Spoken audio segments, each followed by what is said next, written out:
เอาโดยนี่เด้นี่น้องเพิ่นเอาหมักแตงมาจับพอดีแล้วนี่โอ้โธ่มาชิมมึงในเจ้าเคยบ่อยู่นี่ มันยังกันน่ะเจ้าเคยบ่สบายดีจ้ามันยังกันนี่ตำบอนนินโอ้บอลนินบ่ลองจับชิมมึงอยู่หั่นอันหนูทดลองหมักคำน้อยหรือคำใหญ่เอาน้ำหนึ่งมันสิเบิดลงเพิ่นอ๋อใหม่ทั้งเฮ็ดทั้งฮอนเฮ็ดหอนนอนเนี่ยพี่น้องเลยเนาะผักกูดอู้หลายเด้อหน่อไม้เนาะแต่ว่ายังน้อยเนาะนี่เนาะโธ่มันกระดูดลงเลยสบาย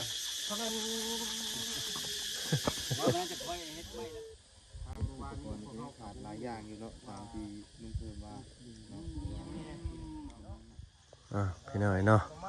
ตัดภาพตัดส่องมาตอนเช้าเนาะทีมงานเรากับบุกเข้ามาทางบ้านห้วยยืงเนาะบ้านสาวคำแม่เลี้ยงเดียวเด้อพี่น้อยเนาะยังบ่ได้ขึ้นไปทางบ้านน้องสอนซ้ำพี่น้อยเนาะนี่แหละมื้อนี้แหละสิพานขึ้นไปแต่กะเข้ามาอัปเดตบ้านซองของน้องคำหรือว่าสาวคำพี่น้อยเนาะทางลุงเฮิมแจ้งมาว่าขาดงบเด้อพี่น้อยเนาะเอาไปสันนั่นน่ะ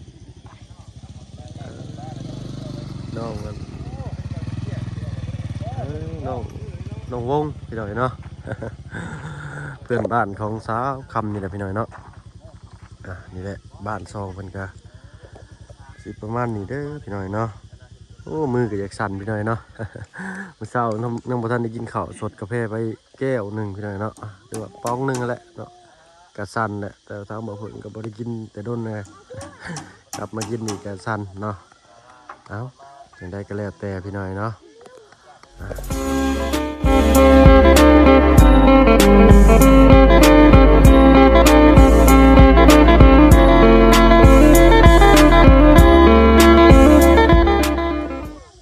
ทักทายสบายดีผมเป็นพี่น้องหมู่เพื่อนกันเบิดสุคนเนาะเพราะว่าทั้งในและก็ต่างประเทศก็ยินดีต้อนรับเข้าสู่ช่องบ่าวเพิ่งเคยหลายอีกคือเก่าพี่น้อยเนาะมื้อนี้ก็พบพ่อกันตอนเช้าเนาะอยู่ทางบ้านห้วยยืงพี่น้อยเนาะเข้ามาอัปเดตบ้านซองเฮือนซานสาวคำแม่เลี้ยงเดียวพี่น้อยเนาะแต่ว่าเพิ่นจักไปใช้มีแต่ลูกเพิ่นเล่นอยู่หั่นพี่น้อยสิไปถามน้องเพิ่นพี่น้อยเนาะมื้อนี้ก็นี่แหละเข้ามาเนาะทางลูกเพิ่มเพิ่นก็แจ้ง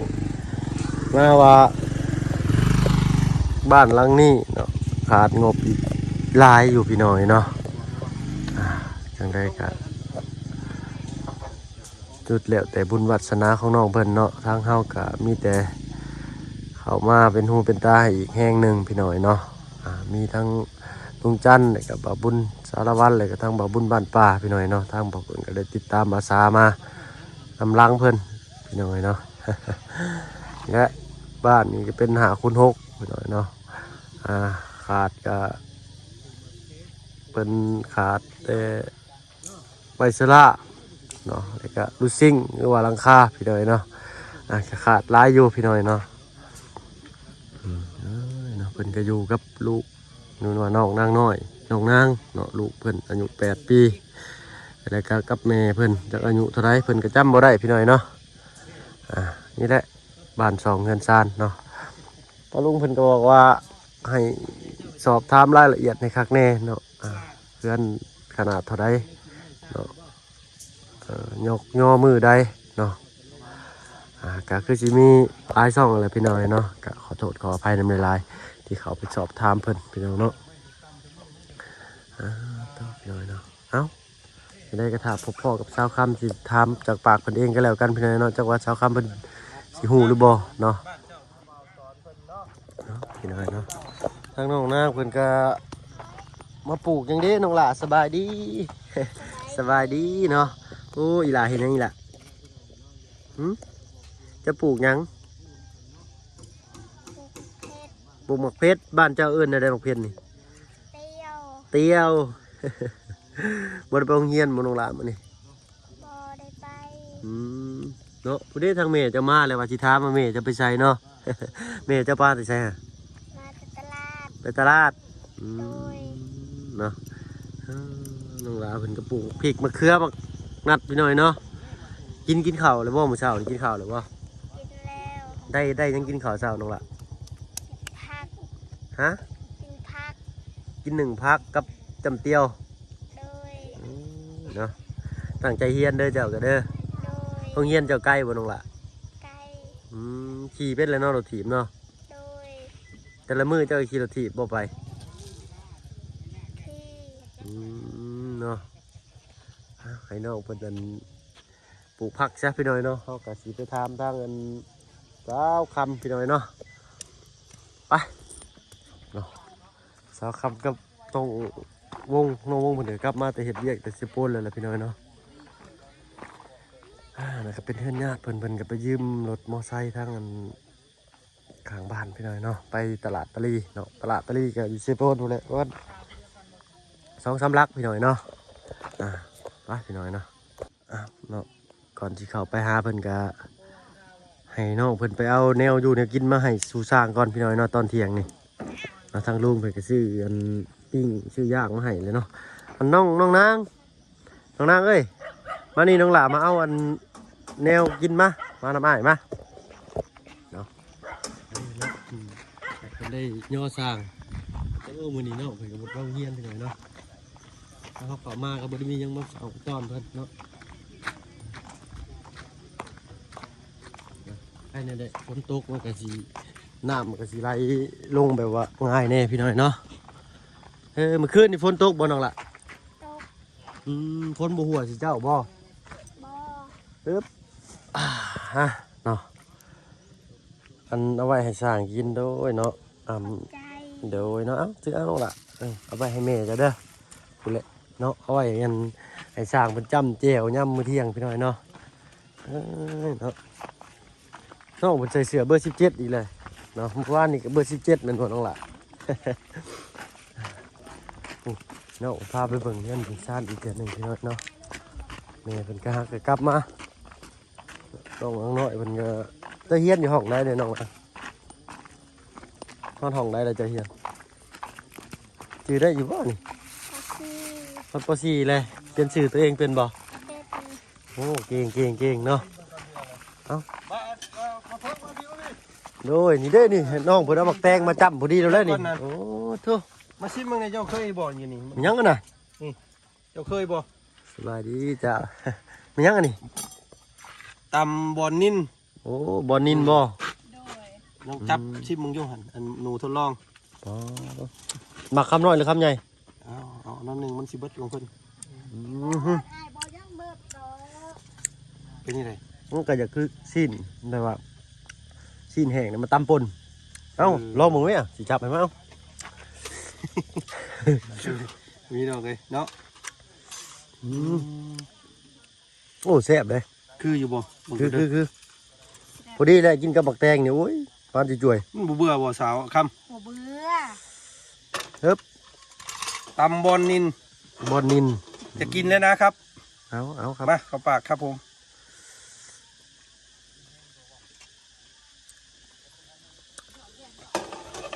กินบอลนินบ่กินแล้วก็ตุยเด้อกินไปแล้ว ตุย เข้าปากเลยจังหวะตุ้ยนี่ ยังได้อยู่ได้อยู่เนาะแต่คือ มันคล้ายๆครับตำเฮ็ด แมน เนาะ แต่คือแบบ ตำเฮ็ด ตำ เพื่องเฮ็ดหยัง แห้งนะ แบบว่าเขาปิ้งแห้งอะนะ เลย ก็แซ่บผมเราได้พี่น้องเลย แซ่บอะไรก็มีแบบกินคือแบบจะคือเฮ็ดเฟื่องอะนะ เนาะหอม แม่น สันหากินเนาะคนเขาก็ได้ ทางบ้านเนาะนี่บ่ได้กินเนาะอันนี่ เนาะ เฮามีบุญปากหลายลิสิจะได้กินอันนี้เนาะ เนาะตำบอนนินกินแล้ว ก็อร่อยเหมือนกันนะเนี่ย โอ้แย่งซีนไปอีกแล้วโอ้ยเนาะ เนาะได้ยินบ่อยจนชินเลยนะจะเลย จับกับตัวนี้ พัก นอก พักนอก ข้างนอก โดย อันนี้เป็นยาเย็น พักนอกบอกเลยว่าแซ่บพี่น้องไงกินกับแกงหน่อไม้โอ้ยดึงหูออกก็บอกเนาะอันนี้เอามื้อนี้อันมาซอยอันน้องเพิ่นอีกแห้งหนึงก่อนพี่น้องเลย โดยได้หลายแท้ ซ นี่ อยของอยู่ของกินเพิ่นก่อน โดย มาเพิ่งได้อันหมักแตง โดยหมักแตงพอดีแหละจำกับบอลนินพี่หน่อยเนาะปิ้งเอ้า มึงเอาใส่มา โดย ดูตัดผ้าเข่าให้เราก่อนเถอะพี่น้องเลยอันนี้ไอ้ายชื่อมาซอยให้เจ้าเลี้ยงสร้างเพิ่นเด้อ โดยขอบใจ นี่พี่น้องเนาะเอาแบ่งไว้อันอยู่ไว้กินน้ำได้ชุนเจ้าก็เด้อ โดย เนี่ยแซ่บไก่กระโตกใหม่ๆรสตัวนี้ในข้าวกินให้ไว้ตัวนี้เพราะว่ามันสมพักพี่น้องเลยกิมจิเนาะสาวญี่ปุ่น มีแต่แกะใส่ถ้วยไว้แล้วก็เปิดฟ้าไว้แล้วเนาะบ่ให้มันอันสมแห้ง มาแต่มากินน้ำเหล้าเรื่อยๆพี่น้องเลยมื้อนี้ซื้อมาสมทบก่อนมื้อนี้ โดย ซื้อมาสมทบน้ำเพิ่นก่อนโอ้ตัวนี้เนี่ยแปลกที่สุดเลยมื้อนี้อาหารแปลกย่อสร้างเพิ่นพี่น้องเลยเนาะสร้างยังบ่กล้ากินเราอ่ะเนาะบ่คันคอบ่คันเนาะ เพราะว่าเพิ่นเฮ็ดสุกแล้วเพิ่นย่างบ่อันสาวคำ โดยอันตับแล้วเขาก็ ขัว ตากบ่แม่นเขานึ่งก่อนหั่นนะ เพิ่นนึ่งแล้ว ใบบอนมันนึ่ง นึ่งแล้วก็ตาก เดี๋ยวไปตากให้มันแห้ง โดย ตากแห้งแล้วมาตำ หลายขั้นตอนรีบเพื่อจะได้กินเนาะ ไข่2อันก็เนาะบ่ไข่หมดเนาะแบ่งเอา ยังฮอดเวลาเพิ่นกินข้าวแล้วบ่ อายกินบ่กินน้ำกัน บ่เป็นหยังเนาะอันเฮาเรียบร้อยแล้ว กินแล้ว โดย ก็ชวนกินน้ำกัน เนาะกินมาแล้วบ่เป็นหยังมื้อนี้เนาะอันกินรอด กินน้ำลาวหลายเถื่อเลย แล้ว เป็นหยัง กินน้ำลาวหลายเถื่อหลายที่เลยพี่น้อยเนาะ กินน้ำกัน มันยังบ่ทันหิวเด้ อายปั้นก็เสาแล้วว่ะ แน่นปั้นนี่เด้ ต้องบริปัตและนั่งใส่เต็มที่แล้วนี่ ก็เลยอันบ่เป็นหยังมื้อนี้พี่น้องเนาะกับพวกเฮาก็สิแวะมาเยี่ยมมายามแล้วก็สิเดินทางขึ้นหาทางพุ่นแหละพี่น้องบ้านสะแล้วเนาะ โดย บ้านสกีพิน โด พี่ ย น้องเลยต่อก่อนแล้วก็สิวนมาหาเจ้าใหม่ต่อไปเนาะ โดย ฟังเบิ่งมื้ออื่นกับลุงเฮิมก็คือสิขึ้นมาเด้อพี่เนาะพี่น้องเนาะ ได้ยังมาน้องนางนะ เพิ่นปลูกกันหมักพริก พัก เพิ่น มา พี่น้องไงลูกน้อยเพิ่นเนาะปลูกหมักพริกปลูกกระเจียวปลูกตุ้เมเพิ่นมาเลยพี่น้องกัน อ๋อ ได้ ได้สังเด้เนาะ หน่อไม้อีกแล้วพี่น้องเลยบนมุมหน่อไม้คือเก่ามื้อนี้มาเด้อ อะบังบ่ โดย กุจิตเอาบัง กุจีน สิได้อายบ่กินน่ะกินก่อนยังไปก็ได้ มาเบิ่งมาก่อนแน่มีหยังทันพี่น้องเลยมาหมุนมาตะปาพวกพี่น้องเนาะได้อยู่บ่ ได้พอกิน หลายแท้นี่พี่น้องเลย บ่ใหม่ทั้งเฮ็ดทั้งฮอน เฮ็ดหอนนอนเนี่ยพี่น้องเลยเนาะ ผักกงผักกูด โอ้หลายเด้อหน่อไม้เนาะแต่ว่ายังน้อยเนาะแม่เนาะหน่อไม้ไล่บ่ ว่าไม่ปุกไม่ คักนี่พี่น้องเลยเอ้านี่เอาไปปอกแกงเนาะ โอ้ย มาปอก ไปสักพี่น้องไงเนาะไปทักไปถามทางสร้างเพิ่นเติมก่อนเพราะว่าทางลุงเพิ่มเพิ่นบอกมาเมื่อนี้ว่างบมีขาดอยู่เด้อเพิ่นสาวมกกันค่ำมาเป็นพี่น้องเลยสาวคัดจ้ำแจวเนาะโมเมนต์สาวมอนนอนหนาวเลยพี่น้องเลยเนาะสาวค่ จำเจียว ำจ้ำแจวมื่อนี้เด้แจวอันนี้เด้พี่น้องเลยเนาะเนาะ เลย เอาได้สายยาไหม แก้วบอนนิ่ม เจียวบอนนินก็พอจับอยู่ดอกพี่น้องเอ้ยมีพักหญ้าขาหุ่นหลายอยู่เนาะกินแต่เจียวกับอันนั้นอยู่เด้อ ทางเราเด้อน้องเด้อ โดย เนาะทางผู้อ้ายก็สิถึงทักถามมึงรายละเอียดตื่มก่อนว่าเพิ่นต้องการหยังแน่ด่วนที่สุดว่าซั่นเนาะ อะไร ใบมันพี่น้องเนาะเอามาหนึ่งกินจะแซ่บอ๋อ มีแต่หนองงามๆพี่น้องเลยเนาะอยากกินแกงหน่อไม้มาเด้อมาหาสาวค่ำเพิ่นเนาะ โดย เดี๋ยวเพิ่นสิพาหาหน่อไม้พี่น้องเลย มาเฮือนเซาขำบ่มีหยังกินมีแต่หน่อไม้ อ๋อ อันนี้แหละเนื้อแซ่บ โดยเพราะว่าลักๆตัวนี้แล้วแหละอาหารบ้านนอกคันบ่มีนี่ก็จะสิกินหยังหั่นน่ะ เนาะ โดย พอมีตัวนี้แล้วก็เฮาเอาหมูเอามาใส่น้ำก็แซ่บเด้ โดย เนาะ โดย เอากระดูกอ่อนเนาะ โดย กระดูกที่โครงบ่มาแกงมาเหมือดใส่น้ำก็แซ่บได้ตัวนั้นก็ได้เนาะ โดย แต่แกงใส่หน่อไม้กับบุปานใดเนาะ โดย แกะแล้วก็ทุบเบิ้ลโนแล้วก็แกงเบิ้ลนี่โป๊ด หลายคู่หลายคนกับบ่มักว่าจันบ่หมูบ่หมาพี่น้องเลยเนาะมาเพิ่นสิไปกินว่าซั่นเนาะ เนาะทำไปกินให้กระตัดออก ตัดหมาออกเนาะพี่น้องเลยเนาะขอโทษขออภัย พี่น้องเด้อเนาะให้อย่าว่ากันได้พี่น้องเด้อ เนาะ เนาะบ่หยอกบ่หัวน้องเพิ่นสิดอกเนาะ เล่นไปตลาดเมื่อเช้านี่ได้หยังก็เจ้า ได้มาซื้อปลาทูเอาอีแม่ไปอยู่นั่นเลยหัว ซื้ออันนั้น โดย ซื้อพักกับอันน่ะปลาทู โดยที่เฮ็ดให้เรากินตอนเที่ยงเนี่ย เด้กุ้มอยู่ดอกมื้อนี้เนาะอันเอาสิ้นเอานี่มาให้พี่น้อง เนาะเอ้าทางนั้นก่อยสิไปกันถามเรื่องสร้างเพิ่นก่อนพี่น้อยเนาะ คือการนั่ง โดย พากันบืนขึ้นพุ่นก่อนบาทนี่ ไปซั่นนี่ เอ้าน้องไปป้าก่อนเสร็จเด้อ โดยเนาะ สบายดี เดี๋ยวสิมาใหม่เด้อ แห้งๆเด้อ โดยสบายดีเจ้าเนาะ กินบอลแห้งมื้อนี้พี่น้องเนาะ เนาะ เพลงกายสาวคำจ้ำแก้วพี่น้องเลย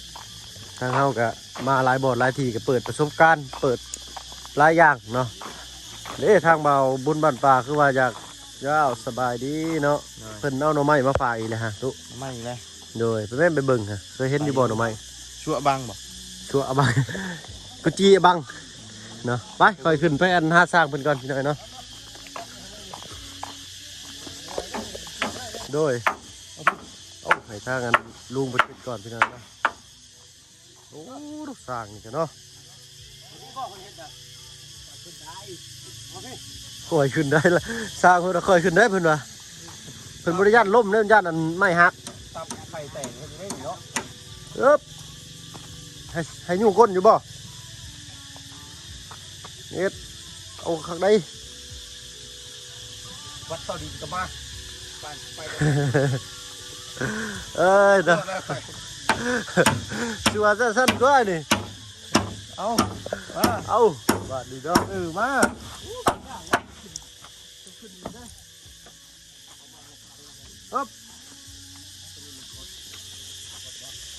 ระวังเด้หันพลาดน้องหันไข่แตกกันโอ้ยพี่น้องอย่างนี้ส่งเราได้หันเนาะเออ บ่ได้เขาบ่ได้กินได้ปัวได้พี่น้องเลย พี่น้องเนาะขึ้นมาฮอดจอดถึงกันเรือนซานบ้านช่องของสาวคำเพิ่นแหละพี่น้องเนาะนี่แหละเมื่อวานนี่ก็ขึ้นมาแล้วพี่น้องเนาะแต่ว่าบ่ได้สอบถามรายละเอียดทั้งสร้างเพิ่นเนาะ คนเนาะคนนั้นเสน่ห์สูงกูโมงานสูงในงานชั้นสูงแล้วเราสบายดีบ้างสบายดี โอ้ยสบายดีเนาะ โอ้ยเราคือข้าวปั้นเศร้าแล้วบ่มื้อนี้ ไม่ทันแล้วสินะ เนาะ บ่เล่นเข้าข้างนอก บ่อนนิ่นอันตำบ่อนนิ่นแห้งมันบ่ แม่น แซ่บอยู่เนาะเฮ็ดกินรอบเมื่อกี้นี่คักเลยพี่น้องเลยเออ ต้อง จั ถาง ม มื้อได้อ้ายนี่ลุงมือนี่ ไล่ไปย่อมากกระถามมันนี่แหละ อืม ต้นแต่มือย่อ เนาะวันนั้นวันเสาร์ มันไอ้วันจันทร์ อ๋อวันจันทร์การพุธเลยเนาะมื้อนี้โอ้โดย บันไดบันดังเชียวขึ้นทางใดก็อ้ายมาเบิ่งบอกแบบบอกทรงเพิ่นเลยบันไดเนี่ยเดี๋ยวนี้ก็ขึ้นนี่บ่ภาคขึ้นนี้จะขึ้นข้างเนาะ ทางเกี่ยวมันนี่ใส่ลูกปิ้ง ลูกจริงภาคขึ้นมานี้ไปขึ้นข้างพี่น้องเด้อเอาหลังคาให้มันออกไปละลายแน่เนาะย่านนั้นมันคือฝนบันไดเนาะ เพราะว่าหลังคาระเบียงนี่มันพยาวกว่าหลังคาตัวนั้น นี่แหละเนาะ ปกขึ้นไหนนะ พอดีพบบันไดพอดี นี่บันไดก็ออกไปหันชีวิตอยู่ เดี๋ยวสิมาถามเนาะว่าตอนนี้ทางลุงเพิ่มเพิ่นบอกว่ามันยังขาดหลายอย่างเนาะ แม่นได้ ตัวอย่างว่าจำเป็นไว้ด่วนที่สุดนี่คือยังไงอยากได้ก้อนหมู ยังไอ้นี่แหละไอ้ไม้ซีแปด สิเป ประมาณจะโตเจ้าว่า ไม้ซีแปดไล่30 วัน30เนาะ 30ตัว ตัวที่ไปตีอันว่าเส้นเนาะ นั่นแหละตี เส้นตัวที่เฮาสิตั้งมงกบนี่แหละเนาะ แม่นกับบงกบ โอ้มงกบก็ยังบ่มีเนาะ ยังนะบงกบ โอ้พี่น้องแสดงว่าเบิดแต่ซ้ำนี้แล้วซะนี่เนาะงบเพิ่นนี่ แม่น ยังวงกบกับไม้48 30ตัววงกบประมาณจักบานสั่ง บงกบมันเด้อสิไล่ โดยทั้งวงกบน้อยวงกบใหญ่หน้าต่างบ่ ถ้าว่าเฮ็ดเอาแบบอันเฮ็ดน้องมอนเลยบ้านใหญ่นี่บ้านนึง โดย นี่ก็บ้านนึง โดย แล้วปองเอี่ยมหันแล้วก็ปองเอี่ยมตัวนี้แล้วก็ปองเอี่ยมตัวนี้ โดย ปองเอี่ยมตัวนี้ 1 2 3 วงเยี่ยมนี่สี่ 4เนาะ วงยืน2 3 4แม่น วงใหญ่สอง นี่เป็น6เนาะ6วง โดยวง วงหนึงก็ วง 3เซนกว่าจะได้ วงน้อยหรือว่าว บ้านประตูรวมวงกบหน้าต่างกับ4เนาะบ้านประตูเปิดเป็นประตูใหญ่นี่ก็2พี่น้อยเนาะ ประหยัดงบลงเนาะแต่ว่าใส่คือน้องมอนกับที่บงเยี่ยมหาเนาะแต่ว่าตัวนี้สิลดบงเยี่ยมลงเหลือ4เอาพี่น้องเลยเนาะตัวขาดเบิดบาทนี่พี่น้องเลยทางลุงเฮิมส่งเสียงมาแล้วเมื่อกี้นี่ โด ก็ ย พังแล้วก็มาสัตว์พี่น้องเลย ยังหลายอีหลีบ่ ยังเด้อเราว่าพี่น้องไงเนาะคนก็ยังบ่ทันได้ขึ้นมาเราอ่ะ เพิ่นข้าวเวียกอยู่เด้เนาะทางอันเพื่อนอันญาติทองเบาเตียงทองเพิ่นพี่น้อยเนาะ เป็นซอยเรียก โด ที่ ย ได้แต่เนาะซอยกันนี่แหละทางพวกเขาก็มาโปรโมทมาว่ามาล้มน้ำกันพี่น้องไงเนาะเพื่อมีผู้เพิ่นอยากร่วมสมทบเนาะ โดย เขาก็ออกมาเบิ่งเอาโอ้โทรศัพท์ไปเลยแล้วบัดนี้พี่น้องเอ้ยเอาบ่เป็นหยังซั่น เสียงเพ เนาะ ลงก็มาแล้วพี่น้อยเนาะ เดี๋ยวจังไดสิเข้ามาใหม่ได้เด้อวันนี้มาทักมาถามมึงก่อนเฮ็ดเบิดไม้นี่ก็เป็นโจ้ก่อนนะมื้อนี้ก็เนาะ โจ้แล้ว ไม้เบิดได้พี่น้องเอ้ย อืม ได้ละบาท มันคงไม้18 โดย แล้วไม้18แล้วก็สิครบก่อน อ๋อถ้าว่าได้ไม้มานี่ก็ทางสร้างก็สิเข้ามากบก่อนเนาะ ครบอยู่เพิ่นนะ อ๋อกบอยู่เพื่อนแล้วก็มาแล้วก็จับใส่เลยเนาะ มีเอารถไถมาแกน โดยเนาะ ก็คือว่า เนาะค่อยเป็นค่อยไปเนาะไอ้เนาะ แม่น เพื่อนงามแล้วก็ต้องอยู่กับไม้เป็นอะไรกับสร้างเนาะกับอุปกรณ์ คอยเฮ็ดไปแล้ว โดยอันนี้เป็นญาติตัวเองบ่สร้างเนาะอันเช้าค่ำนี่ บ่แล้ว บ่แม่นเนาะแต่ว่า คนเราอยู่มุมเหมือนเลย โดย เราลงเพิ่มจับจองกับมาชื่อ แต่ว่าไม้นี่อยู่เพื่อนสร้างบ่หรือว่าไปซื้อมาอะไรก็ไป ซื้อได้ไม้นี่ซื้อ อ๋อไปซื้อมาจากบนอื่นเลยก็คนก็ไปเพื่อนสร้าง กองไง โดย ให้สร้างคนบริหารจัดการมาเองนะ อ๋อคือว่าสร้างเพิ่นนี่รับจบว่าง่ายซะเนาะพี่น้องได้ไม้มาก็ไปกบก่อน ไม้แล้วก็เพิ่นให้ค่อยสร้างแล้วก็มีแต่เขาให้พวกไอ้ไม้เจ้าของ มาส่ง เกณฑ์บินให้แล้วก็ ส่งบินให้ทางลุงเฮิม แม่น โดย เงินเท่าไหร่ อ๋อ ก็หมุนเงินมาให้ โดย ก็ได้เด้อต้องเชิงเด้อ เอ็ด น้ำก่อน ลงมากินน้ำก่อนหัวหน้าสร้างว่าเอาเจ้าเลยเนาะหัวหน้าสร้างนะเจ้าเนาะ น้ำกันนั่นแหละ นำกัน เนาะเออเนาะเอาพี่น้องเอ้ย ประมาณนี้เด้อ น้องก็ขาดลายลีแต่พี่น้องเนาะ เพื่อนงานสาว วงกบน้อยหรือว่าบ้านประตูปกเยี่ยมนี่สี่เนาะแล้วก็บ้านประตูใหญ่นี่ก็2เป็น6พี่น้องเนาะแล้วก็ใบประตูอีกก็โอ้เนาะลายวงบ้านหน้าต่างนี่ก็สักสิใส่แบบ2หรือ3เนาะน่าจะ2พอดีพี่น้องเนาะเปิด2ข้างพอดีคักหน่อยเนาะก็สิประมาณนี้พี่น้อยเนาะทราบเอาเพิ่งว่าผิดพลาดประการใดขาดข้อมูลตัวใดก็ขอโทษขออภัยดำเนินรายพี่น้องเนาะก็เป็นอีกแห่งหนึ่งให้เพิ่นได้ซื้อพี่น้อยเนาะเอาและบาทนี่พี่น้อยเนาะโอ้ยได้อยู่บ่ทั้งจับนะฮันเอามาแม่ เอาคอยเด้อ ให้ไม่ตี ปอดทุ มันกระดูดลงเลยสบายว่าน่าจะค่อยเฮ็ดไม้แล้ว เอาจนทั้งอันลูกกะสิขอตัวลำลาก่อนเด้อพ่อเด้อเนาะสบายดีเนาะเอาคอยเป็นคอยไปพี่น้อยเนาะสุดแล้วแต่ว่าวาสนาเพิ่นก็แล้วกันพี่น้อยเนาะแม่นบ่โอ้เอิ้นผิดบ่อ๋อได้ก็ได้เพิ่นว่าเนาะเอาสิเอิ้นได้ดีเนาะเอาไปว่าน่ายก็ได้บ่ซั่นเนาะ อายุมันก็หลายเลยก็ได้ ประมาณจักปีเลยหัวหน้าสร้างนี่50ฮอดบ่ 49 อ๋อ49โอ้ยรุ่นราวคราวเดียวกับมันพอของบ่ผึ่งเนาะขอโทษขออภัยพี่หน่อยเนาะพอผึ่งก็ประมาณ52พี่หน่อยเนาะฮอดบ่เนาะ โอ้ยสิตกเอาไปก่อนเด้อสร้างเด้อโดยขอมุกขอบใจหลายๆโอ้ลงสบายแล้วข่อยจ้ะเนาะนั่งต่ำๆพี่หน่อยเนาะ เอาสุดลายมันสิตกลงก่อนเนาะโอ้เสียงจักรจันเล่ไล่กับห้องแซวพี่หน่อยเนาะอันนี้ก็คืออาหารป่าชนิดหนึ่งพี่หน่อยเนาะมาเพิ่งแนมไปเห็นต้นบางเหลี่ยมแง่วอีกเลยต้นบางแง่ว ขอโทษขออภัยพี่หน่อยเนาะเอาโจ๊กเลยก่อนสนามมือนี้เนาะพบพ่อกันพุ่นแหละทั้งบ้านสะแล้วแล้วก็ทั้งบ้านสกี้เนาะบ้านนี้ก็สิขึ้นไปหาน้องซ้อนเนาะเอาของปากของต้อนไปให้เพิ่นพี่หน่อยเนาะบ้านนี้อันทั้งเรื่อยเป็นกระสิคล้องคอยเลยบ่เนาะอันโอ้ยทางเบาเคยลาไปใช้ดีคือยังบ่ทันขึ้นเนาะก็ขอโทษขออภัยเนาะย้อนว่ากาลเวลาที่เขาขึ้นมาเมื่อวานนี้เนาะมันก็ค่อยคำแรงลงแล้วแหละก็เลยกะแน่พี่หน่อยเนาะขึ้นมาหอดแต่บ้านนี้เลยก็แกงจ้องพี่หน่อยเนาะ แต่กลับมาพักอยู่นี่เนาะแล้วก็อยู่แถวเซโปนนี่แหละพี่น้องเนาะแล้วก็ป่านนี้ก็จะได้เดินทางขึ้นไปบ้านทะแล้วเนาะพุ่นแหละขึ้นเลยบ้านดงขึ้นไปพี่น้อยเนาะเอาจะได้กับพบพ่อกันอีกเทื่อนึงพี่น้อยเนาะสำหรับคลิปนี้ก็มาอัปเดต